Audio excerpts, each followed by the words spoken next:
오늘 로마서 15장 30절 이하의 말씀을 가지고 새해 두 번째 주일의 말씀을 함께 나누고자 합니다. 기도하는 사람들이라는 제목입니다. 지난주 새해 첫 주일 예배 드리고 벌써 두 번째 주일 예배를 드리면서 참 감회가 새롭습니다. 벌써 한 주가 지났다라고 하는 것이 실감이 나지 않네요. 그러나 하나님의 축복의 과정은 연속되고 우리들 가운데 허락되는 하나님의 신령한 복은 우리에게 여전히 충만하다라는 생각을 하게 됩니다. 새해 축복의 인사를 다시 드리면 하나님께서 놀라운 은혜와 하나님의 계획 속에 허락한 하나님의 축복으로 함께 하실 줄로 믿습니다. 우리가 새해가 될 때마다 한번 다짐을 하게 되죠. 금년 한 해는 내가 신앙생활로 하나님 앞에 영광을 돌리리라 라고 하는 다짐이 그 내용입니다. 그러면서 한 번 더 우리 자신에게 질문을 해보아요. 내가 하나님 앞에 믿음의 공동체 가운데 신앙한다는 것이 무엇일까? 라고 하는 질문입니다. 홀로 신앙생활을 할 수도 있고요, 골방에 가서 홀로 기도할 수도 있지만 공동체로 모여서 믿음 생활을 함께 한다는 것은 굉장히 중요한 의미가 있거든요. 그래서 우리가 스스로 신앙에 대한 다짐을 하면서 한 공동체 속에서 우리가 믿음 생활, 신앙 생활을 영위한다는 것이 무엇인지 질문해보고 그 답을 찾는 것도 지혜로운 우리의 모습이라고 할 수 있습니다. 여러분, 신앙이 무엇일까? 여러 가지로 정의할 수 있으나 제가 좀 정의를 해보죠. 우리의 인생 전체를, 나의 인생 전체를 내가 신뢰하는 하나님께 다 맡겨드리는 것이 신앙이라는 거예요. 내 인생, 내 삶, 내 일터, 그리고 내 가족, 또 부부와 자녀들까지 다 하나님께 맡겨드릴 수 없다고 한다면 그것을 본질적인 의미로 신앙생활을 한다라고 말할 수 없게 됩니다. 신앙이라고 하는 것은 예수 그리스도를 통해서 하나님과의 인격적 교제를 갖는 거예요. 예수 그리스도 이름으로 기도하면서 하나님의 축복을 받는 행위와 삶 그 자체를 우리는 신앙이라고 표현할 수 있습니다. 오늘 성경 본문의 말씀에는요, 사도 바울의 신앙에 담겨져 있고 사도 바울이 교회 공동체 가운데 부탁하는 그의 기도의 모습 속에서 공동체를 어떻게 이해하는가, 이 사도 바울의 신앙 고백을 우리는 확인할 수가 있습니다.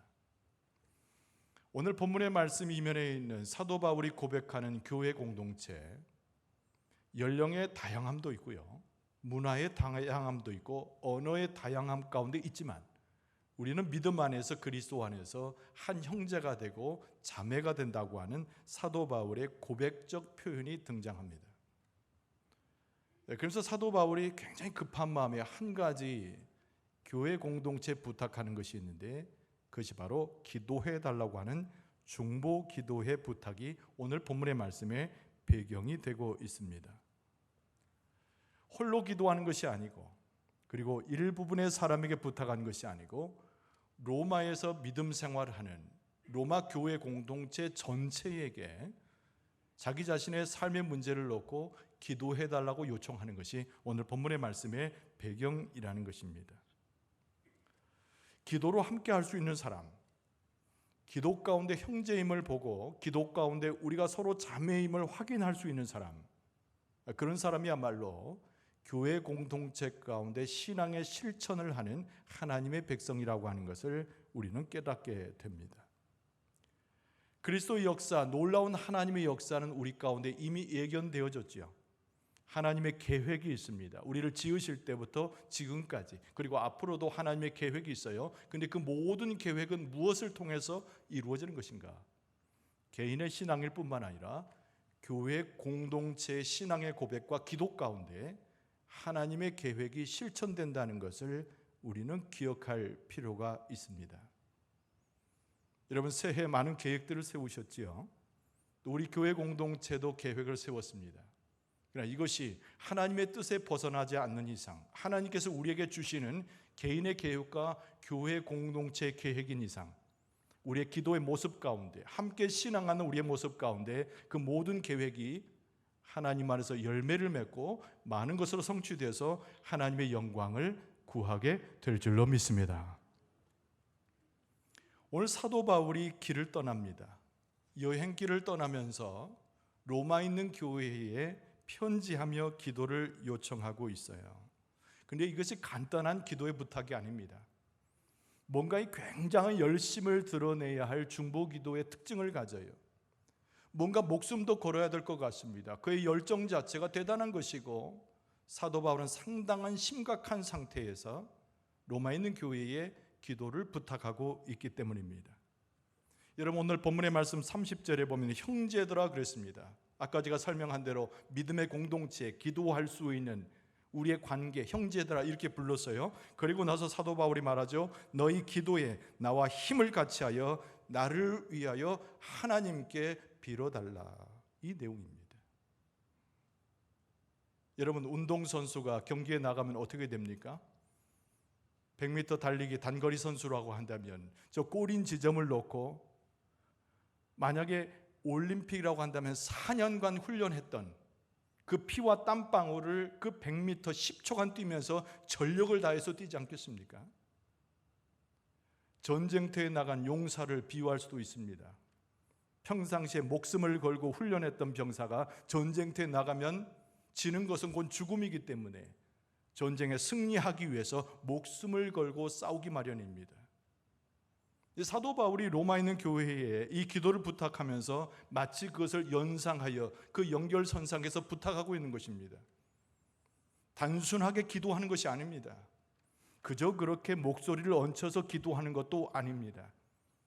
사도 바울 자기 자신을 위해서 중보 기도를 부탁하고 있지만 로마에 있는 교회들이 아까 표현한 운동선수처럼 또는 전쟁터에 나간 군사처럼 목숨을 다해서 하나님 앞에 열렬히 대단한 열정을 가지고 기도해 줄 것을 부탁하고 있습니다.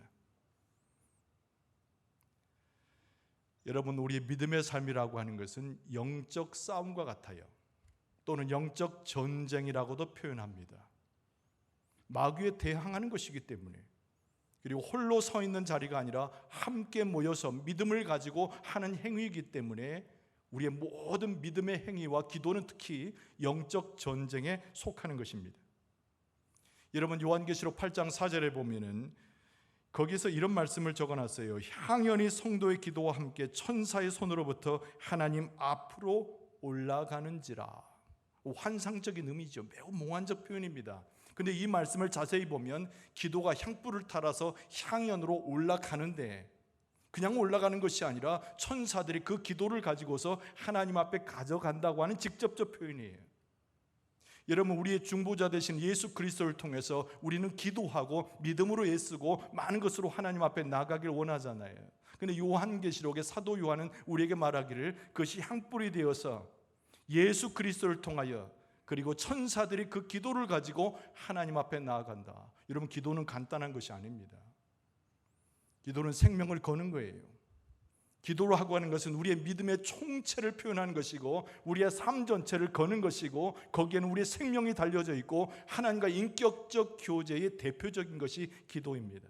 그런데 오늘 이 본문의 말씀의 배경에는 사도 바울이 자기 자신을 위해서 기도해달라고 이야기하고 있지만 이것이 교회 전체의 일로서 모두가 함께 관심을 갖고 참여해서 열정적으로 기도해야 할 만한 매우 중요한 의미를 가지고 기도를 부탁하고 있다는 겁니다.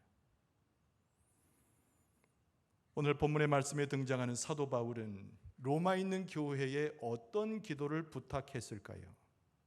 여러분, 관심을 갖고 오늘 본문의 말씀을 잘 대할 수 있어야 됩니다. 첫째는 뭐냐면 위기 가운데서 우리를 구하시는 하나님, 이걸 신뢰하면서 기도를 부탁했어요. 사도 바울이 지금 로마로부터 예루살렘으로 넘어가는 지역입니다. 유대인들은 하나님을 믿는 백성으로 대표적이지만 그리스도를 믿는 자와 그렇지 않는 자로 구별이 되었지요. 사도 바울의 위기는 뭐냐 하면 유대인 된 자로서 그리스도인 되지 못하는 자기를 대적할 수밖에 없는 사람들의 손하기 위해서 그 위기 속에서 자기가 하나님께로부터 보호함을 받기를 원하여 간청한 내용입니다. 그래서 31절 말씀에 보면은 나로 유대에서 순종하지 아니하는 자들로부터 건짐을 받게 하고, 이 구절이 등장하는 거예요. 내가 로마를 떠나서, 이방을 떠나서 예루살렘으로 내려가는데, 그것은 하나님의 백성이 모인 곳이지만 예수 그리스도를 신뢰하지 못하는 많은 사람들이 살아간다는 거예요. 근데 평소에 나를 죽이고자 했던 사람들 뿐만 아니라 내가 내려가는 이유를 들어서 나를 죽이고자 하는 사람이 그렇게 많으니 로마에 있는 교회의 성도들이여, 나를 위해서 기도해 달라는 거예요. 왜 사도 바울은 지금 예루살렘을 향하여 걷는 여행길을 떠납니까? 그것은 다른 것이 아니라 이미 약해지고 힘이 없어진 예루살렘 공동체를 돕기 위해서, 어떻게 보면 이방인 그리스도인 된 자들의 대표격으로 사도 바울이 그 길을 재촉하고 있는 상황이었다는 거예요. 예루살렘 공동체의 연약해짐과 그의 허약함을 생각했던 이방인들이 무엇을 모았는가 하니 헌금을 모았어요. 성경에는 연보라고 되어 있는데 헌금입니다. 자기들도 힘들잖아요. 자기들도 어렵습니다. 핍박 중에 물질이 풍부할 수가 없어요. 그럼에도 불구하고 예루살렘 공동체의 허약함과 연약함의 소식을 들었던 로마를 비롯했던 수많은 이방인들이 하나님께 기도하고 있으면서 헌금을 모았는데, 그것을 사도 바울의 손에 맡겨서 그 헌금을 전달하라고 하는 명을 주고 예루살렘으로 지금 사도 바울이 내려가는 길이었다는 거예요. 참 좋은 일이잖아요. 얼마나 선한 일입니까? 얼마나 본받을 만하고 얼마나 흠모할 만한 일입니까? 그런데 여러분, 여기서 매우 중요한 것은 사도 바울이 그 선량한 일과 선한 목적과 이방인들이 예루살렘 교회를 돕고자 하는 그 놀라운 사랑을 가지고 가는데, 사도 바울이 위기를 안고서 내려가고 있다는 거예요. 근본적으로 보면은 자칫 잘못하면 유대인들에게서 공격을 받게 되는데, 그 이유는 다른 것이 아닙니다. 유대인들은 이방인들을 아주 싫어했습니다. 자기들이 도우면 도울지언정 이방인들의 도움을 받는다고 하는 것은 자존심상 허락되지 않는 대목이었습니다. 여러분, 우리가 구약 성경에서 유대인들이 이방인들을 어떻게 대하고 있는지를 잘 알고 있잖아요. 유대인들은 늘 그런 생각을 했습니다. 우리는 하나님께 부름받은 존재이다. 근데 저 개와 같은 저 이방인들은 하나님 밖에 있는 존재들이다. 우리는 하나님께 선택받아서 하나님의 사랑을 입으며 하나님의 기적과 이사를 통해서 하나님의 능력을 경험한 민족 아니냐. 근데 저 이방인들은 하나님이신 축복과는 전혀 무관하게 세상 가운데 죽어져가는 백성들 아니겠는가. 이게 이 유대인들이 생각하고 있는 이스라엘 백성과 이방인들의 나눔의 그들의 뼈저린 생각이에요. 그런데 소식을 듣자 하니까 자기 동족인 사도 바울이 그것도 이방 세계에 가서 복음을 증거한다 하더니 이제는 헌금까지 챙겨서 우리를 돕겠다고 내려온다고 하니, 여러분, 유대인들이 이것을 받아들일 수가 없었던 것입니다. 그렇지 않아도 사도 바울이 복음을 증거하는 것에 불만을 갖고 사도 바울이 예수 그리스도의 복음을 전한다 하여 곳곳에 다는 것에 대해서 마음에 한을 맺히고 죽이고자 했던 사람들이 사도 바울이 내려온 이 아름다운 선행과 아름다운 흠모할 만한 일들을 받아들일 이유가 없는 원수로 갚는 모습으로 서 있었던 거예요.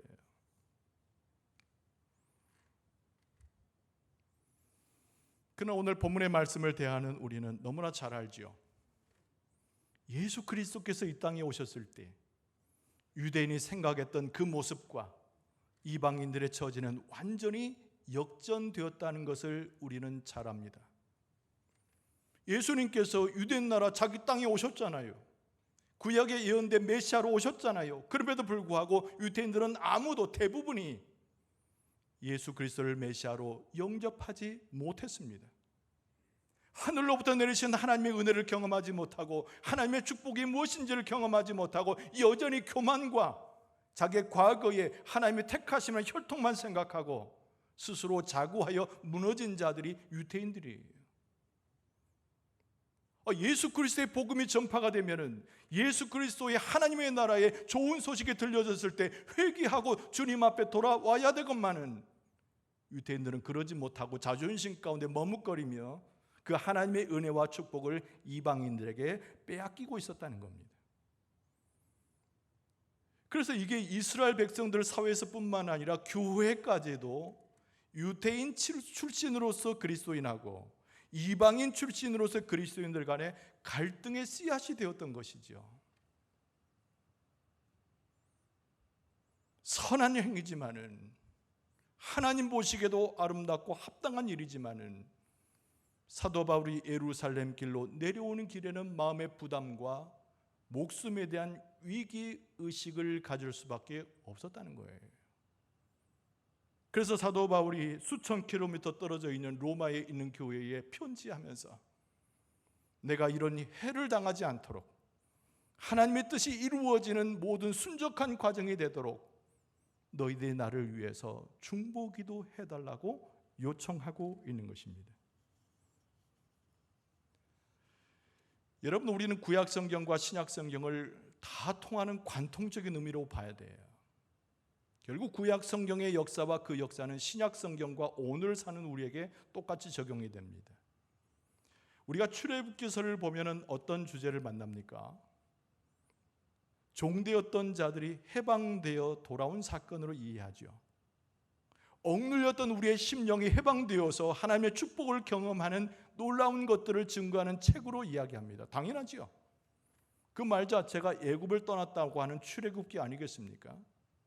모세 영도 아래 이스라엘 백성들이 430년의 종살이를 멈추고 애굽을 나오게 되었습니다. 춤을 추면서 나왔어요. 하나님을 찬송하면서 나왔습니다. 하나님께 영광을 돌며 나왔습니다. 홍해도 걷더니 넘겨서 넘어왔어요. 그런데 웬일입니까?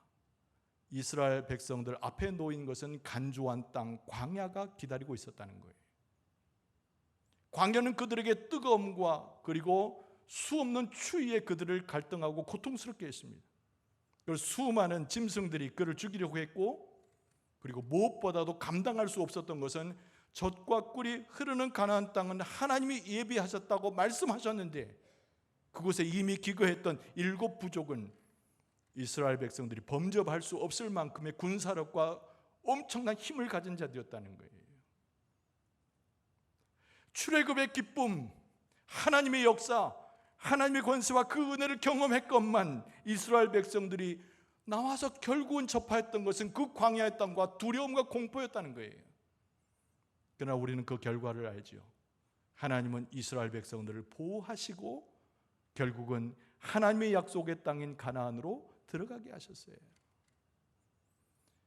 여러분, 우리가 성경 중에 열왕기서를 봅니다. 거기에 열왕기상 18장과 19장에 보면은 엄청난 사건이 하나 기록되는데, 거기에 등장하는 엘리야 선지자의 이야기가 그 내용입니다. 바알을 섬기는 사람들, 아세라를 섬기는 선지자들과 대판 한판 싸움 벌어지잖아요. 그게 갈멜산의 전투 아닙니까? 전투에 가깝지요. 그러나 그 결과는 엘리야가 모셨던 하나님이 참신이고 온 세상 가운데 유일한 하나님임을 드러내는 사건이었어요. 근데 곧바로 어떤 일이 벌어집니까? 왕후 엘리후에 의해서 엘리야가 겁을 집어먹게 돼요. 이세벨 왕비에 의해서 겁을 집어먹게 돼요. 그리고 나서 도망을 갑니다. 그 대단했던 엘리야가 도망을 가요. 광야를 지나게 됩니다. 로뎀나무 아래 들어가게 되는데, 온통 공포와 더불어 굶주린 배를 끌어안고 하나님 앞에 기도를 하는지 넋두리를 하는지 엘리야 선지자가 내가 여기서 죽게 되었다 라고 이야기를 해요. 하나님께서 주시는 축복의 승리, 하나님의 이름이 만방에 선포되는 놀라운 사건 이후에 엘리야가 봉착했던 사람의 모습은 그냥 그렇게 로뎀나무 아래에서 죽어지는 삶이었다는 거예요. 그러나 하나님께서는 엘리야를 기억하시죠. 찾아오시고 그를 위로하시고 그에게 먹을 것을 공급하시고 그를 살리시는 하나님의 역사로 엘리야를 다시 세워준다는 거예요. 여러분, 우리가 믿음의 생활을 해나갈 때 결코 간단치 않는 일들을 너무 많이 만나요.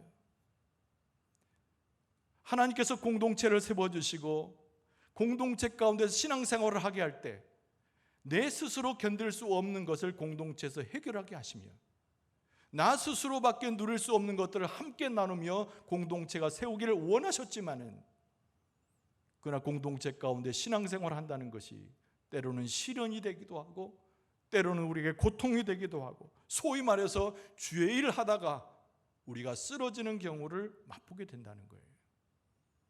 그러나 그때 우리는 기억할 수 있어야 됩니다. 우리를 찾아오시는 분은 하나님이신데, 우리의 신앙과 공동체의 기도와 믿음을 통해서 여호와 하나님께서 우리를 찾아오셔서 우리에게 새 힘을 주시고 새 희망을 주시고 우리를 살리시는 생명의 놀라운 역사를 허락해 주신다는 거예요.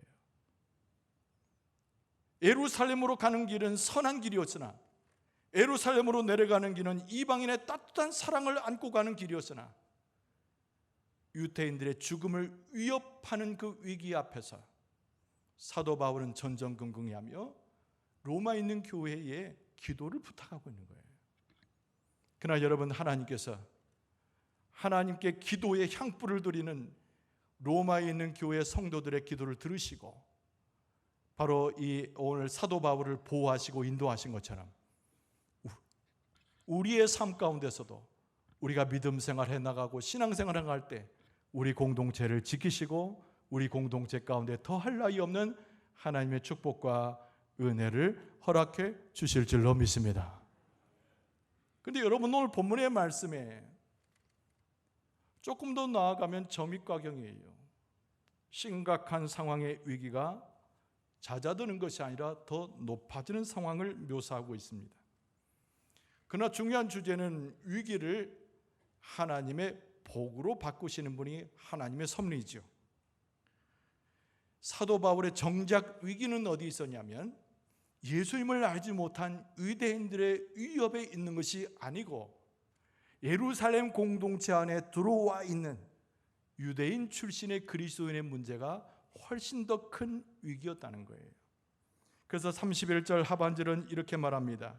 또 예루살렘에 대하여 내가 섬기는 일을 성도들이 받을 만하게 하고 나로 하나님의 뜻을 따라 기쁨으로 너희에게 나아가 너희와 함께 편히 쉬게 하라. 지금 31절 하반절에서 바울이 염려하고 있는 것이 무엇입니까? 지금 이방인들이 모아준 구제 헌금을 가지고 예루살렘으로 내려오는데 그리스도인 되지 않는 이 유태인들을 두려워하는 것이 아니라 이미 공동체에 들어와서 그리스도를 섬기고 있는, 예수 그리스도를 믿음의 주로 고백하고 있는 유태인 출신의 그 사람들을 염려하고 있는 장면이 오늘 본문의 말씀 31절 하반절에 등장하고 있다는 거예요. 선한 일임에도 불구하고, 이방인의 사랑을 가지고 옴에도 불구하고 지금 사도 바울의 길은 하나님께서 칭찬하실 만해도 충분한 것인데도 불구하고 이 사도 바울의 마음 가운데 가득 찼던 위기의식은 다른 곳에 있는 것이 아니라, 세상에 있는 자가 아니라, 하나님을 핍박하는 자들의 모습에 있는 것이 아니라 교회 공동체 가운데 이미 들어와 있는 유대인들이 어떻게 이 모습을 받아들일 것인가로 가는 바울의 염려가 여기에 등장한다는 거예요.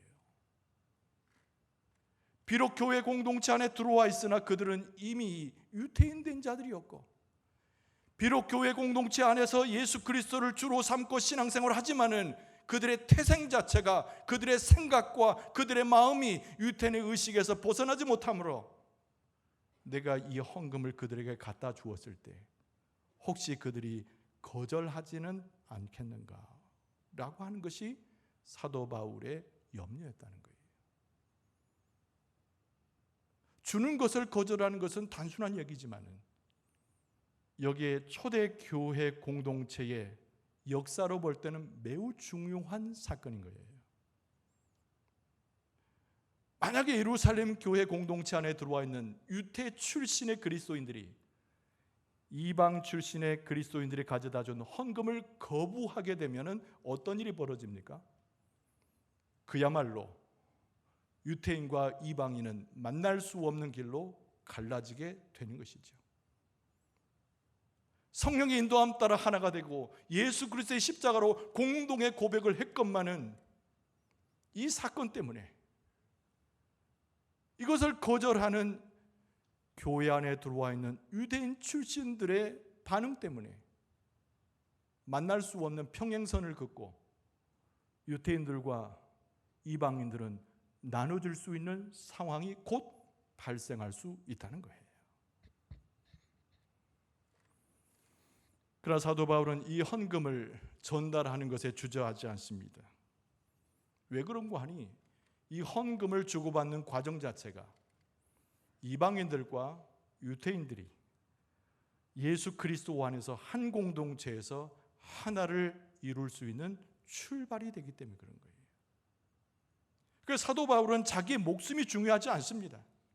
자기 희생이 중요하지 않아요. 사도 바울의 마음 가운데는 어떻게 하면 유대인들과 이방인 되어서 그리스도인 제자들끼리 하나가 되는가, 이것에 사도 바울이 제일 큰 관심을 가졌다는 거예요.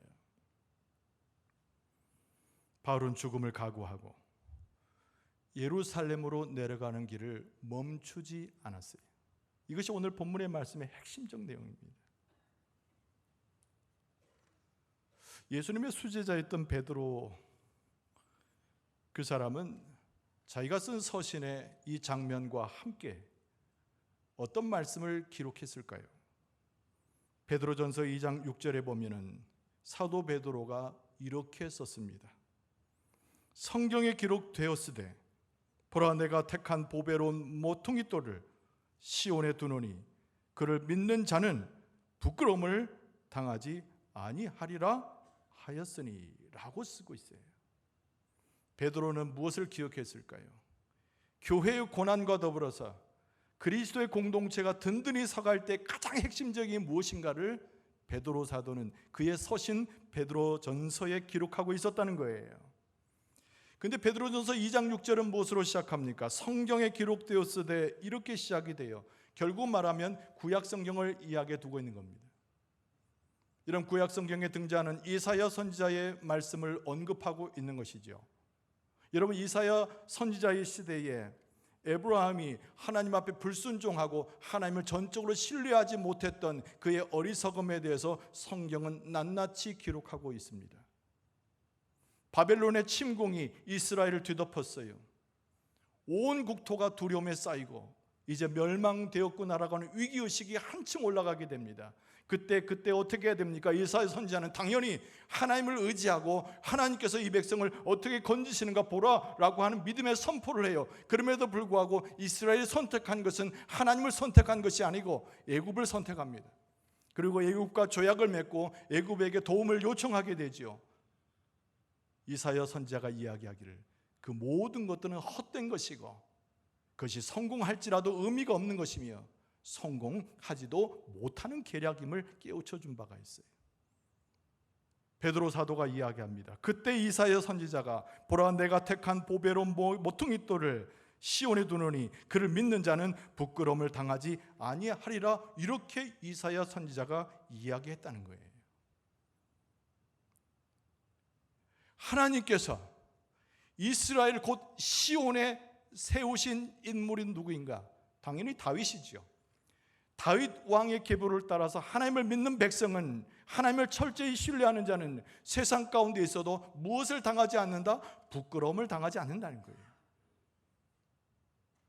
그래서 베드로가 전하는 이사야 선지자의 말씀 중에 가장 중요한 것은 예수 그리스도를 통하여 하나님께서 허락하신 구원의 길이라고 하는 것은 우리에게 진정한 회복과 축복을 가져다 주는 것이기 때문에 신약의 시대를 살아가는 하나님의 백성들도 이 말씀을 유효하게 받아들여야 됨을 강조하고 있습니다. 시온의 둔 돌이라고 그랬어요. 아까 언급한 대로 다윗을 이야기합니다. 다윗의 계보 가운데서 하나님의 택하시고 약속하신 것을 신뢰하는 사람은 세상에 어떤 조건이든지 부끄러움을 당하지 않는다는 거예요. 근데 거기서 또 뭐라고 말합니까? 보배로운 모퉁이 돌이라고 그랬어요. 당연히 예수 그리스도를 가르치는 표현입니다. 여러분, 건축을 할 때 건축자가 선택을 제일 잘하려고 애쓰는 것이 모퉁이돌이에요. 왜냐, 모퉁이돌을 잘 둬야 집의 각도 잡히고 구조도 잘 형성되기 때문에 그렇습니다. 하나님께서 이 세상을 변화시키길 원하셨어요. 죄악 가운데, 어두움 가운데, 소망이 없는 가운데서 하나님의 생명의 역사로 옮겨지게 되어 이 땅이 구원받기를 원하시는 것이 하나님의 계획이었어요. 그리고 건축자가 모퉁이돌을 선택하는 것처럼 하나님께서 예수 그리스도를 선택하셔서 우리 가운데 보내셨는데, 예수 그리스도를 철저히 신뢰하고 예수 그리스도를 나의 구주로 섬기고 예수 그리스도의 십자가의 고백을 하는 사람은 베드로 사도의 표현처럼, 이사야 선지자가 전해주는 것처럼 세상에서 부끄러움을 당하지 않는다는 거예요. 사도 바울이 예루살렘으로 내려가는 길목에서 많은 유대인들의 핍박을 당할 수 있고, 심지어는 예루살렘 공동체 안에 들어와 있는 유대 출신들의 그리스도인들에 의해서 멸시를 받을 수 있는 상황일 수 있어요. 우리가 비록 약하지만, 우리 교세가 적어졌지만 우리는 유대 출신이야. 우리가 어떻게 이방 사람의 도움을 받아 거절당할 수도 있어요. 그러나 사도 바울은 무엇을 마음에 심중에 두었습니까? 예수 그리스도, 우리 교회의 모퉁이돌이 되고 예수 그리스도, 우리의 공통된 고백 가운데 진정한 우리의 주가 되신 예수 그리스도가 내 길에 함께하고 나와 함께하고 예루살렘 길로 내려가는데 나를 인도하고 계시니, 그리고 저 멀리 떨어진 로마에 있는 교인들이 나를 위해서, 공동체를 위해서 하나님 앞에 처절하게 기도하고 있으니 나는 더 이상 부끄러움을 당하지 않을 것이다라는 거예요. 여러분, 우리 교회가 선한 일을 할 때, 주께서 원하시는 일로 마땅한 일을 할 때도 부끄러움을 당할 수도 있고, 소외를 당할 수도 있고, 희생을 당할 수도 있고, 어려움을 경험할 수도 있고, 이것을 오해하여 우리를 핍박하는 그 누구를 만날 수도 있을 것입니다. 그러나 우리 교회가 예수 그리스도를 중심으로 해서 피로 값주고 사신 예수 그리스도의 이 교회를 위해서 섬기고, 이 교회 가운데 믿음으로 하나가 되어 주 앞에 서게 된다면 우리는 세상에서 부끄러움 당하지 아니하고 오히려 하나님의 뜻을 이룰 수 있는 교회로 주님 앞에 서게 될 줄로 믿습니다. 오늘 본문의 말씀 이후에 어떻게 전행되었을까요? 당연합니다. 예루살렘에 모여있는 유대인 출신이었으나 그리스도인 된 사람은 아무도 거리낌이 없이 사도 바울을 환영해요. 적극적으로 환영하고 그들이 가져다주는 헌금을 기뻐하며 하나님께 찬양을 드리게 됩니다. 할렐루야. 무엇 때문이었을까요? 예루살렘 교회가 가난하기 때문에 물질을 가져온 것에 대한 환영이 아닙니다. 그들이 심약해졌기 때문에 그들을 돕기로 온 사도 바울을 인간적으로 환영한 것도 아닙니다. 오늘 말씀에 비춰볼 때 예루살렘에 있는 교인들이 힘을 얻고 환영하고 축복했던 것은 다른 것이 아닌 로마에 있는 교회들의 그 철저한 기도, 중보기도, 주님 앞에 나아가서 이 모든 환경을 주님께 맡겨드리는 로마에 있는 교회의 그 놀라운 열성적인 기도와 힘입어, 그리고 유대인 되었으나 뼈저리게 족보에 따라서 이것저것을 율법을 따진 자 되었으나 예수 그리스도의 공동체 가운데 들어와서 우리는 그리스도를 통하여 교회를 세워간다고 하는 예루살렘 교회 성도들의 믿음의 고백 위에서 사도 바울을 환영하고 헌금을 기쁨으로 받으며 함께 하나님을 찬송할 수 있었던 것입니다. 사랑하는 성도 여러분, 우리를 하나게 되게 했던 것은 다른 것이 아니에요. 우리가 가지고 있는 힘도 아니고 우리가 가지고 있었던 세상적 지혜도 아니며 우리가 가지고 있는 물질이 교회를 흥왕하게 하는 것이 아닙니다. 이들의 모습처럼 뜨겁게 믿음으로 함께하면서 기도하고 군사된 자처럼, 운동선수처럼 열정을 다해서 모든 것을 바쳐드리는 기도의 모습 속에 하나님의 놀라운 역사를 바라고 그 은혜의 결과인 예수 그리스도의 십자가로 교회로 세워질 때에 참으로 그 가운데 하나님의 축복과 인도하심이 있다는 것을 알게 됩니다. 하나님께서 우리 교회에도 이런 동일한 축복과 은혜를 더해 주실 줄로 믿습니다.